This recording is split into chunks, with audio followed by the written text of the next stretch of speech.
ದೊಡ್ಡವರಾರು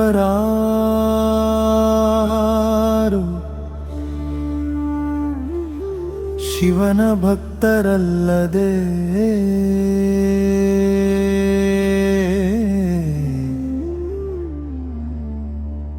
ಕುಲವೇನಯ್ಯ ದೇವನರಿಯದ ಮುನ್ನೆ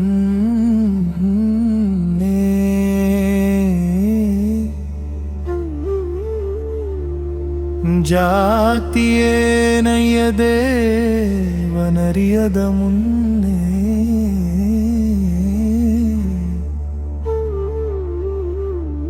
ಸರ್ಗಮರ್ತಿರೆಂಬುದು ಬೇರೆ ಇಲ್ಲೇ ಮುರಿವು ಸತ್ಯವ ನುಡಿಯುವುದೇ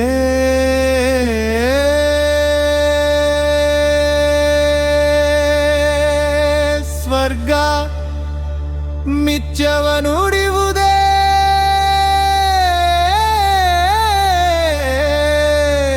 ನರಕ ಕೂಡಲ ಸಂಗಮದೇ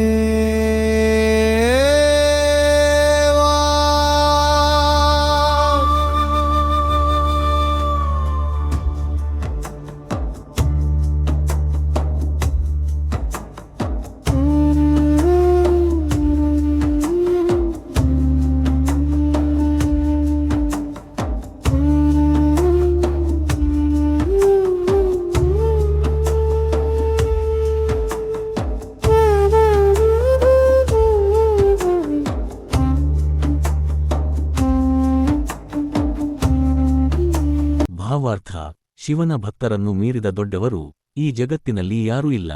ಶಿವನ ಭಕ್ತಿಯೇ ಮನುಷ್ಯನಿಗೆ ನಿಜವಾದ ಶ್ರೇಷ್ಠತೆಯನ್ನು ತರುತ್ತದೆ. ಮನುಷ್ಯನು ಪರಮಾತ್ಮನನ್ನು ಅರಿಯುವ ಮುನ್ನ ಅವನಿಗೆ ಕುಲವಾಗಲಿ ಅಥವಾ ಜಾತಿಯಾಗಲಿ ಯಾವುದೂ ಇತ್ತು. ಭಗವಂತನ ದೃಷ್ಟಿಯಲ್ಲಿ ಎಲ್ಲರೂ ಒಂದೇ. ಸ್ವರ್ಗ ಹಾಗೂ ಮರ್ತ್ಯ, ಭೂಮಿ ಬೇರೆ ಎಲ್ಲೋ ದೂರದಲ್ಲಿ ಇಲ್ಲ. ನಾವು ಆಡುವ ಮಾತುಗಳೇ ನಿರ್ಣಯಿಸುತ್ತವೆ. ಸತ್ಯವಾದ ನುಡಿಗಳನ್ನಾಡುವುದೇ ಸ್ವರ್ಗ, ಸುಳ್ಳು ಅಥವಾ ಕೆಟ್ಟ ಮಾತುಗಳನ್ನಾಡುವುದೇ ನರಕ.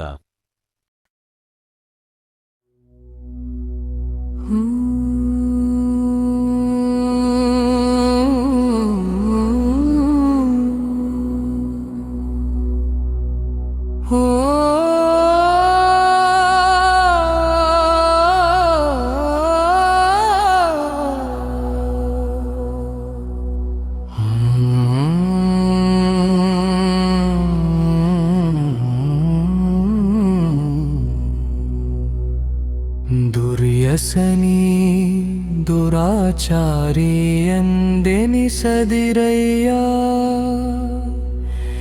ಎನ್ನಲಿಂಗ ವ್ಯಸನಿ ಜಂಗಮ ಪ್ರೇಮಿ ಎಂದೆನಿಸಯ್ಯ. ಅವಶ್ಯಮನುಭೋಕ್ತವ್ಯ ಎಂದೆನಿಸದಿರಯ್ಯ, ಕೂಡಲ ಸಂಗಮ ದೇವ ಸೆರಗೊಟ್ಟಿ ಬೇಡುವೆನು.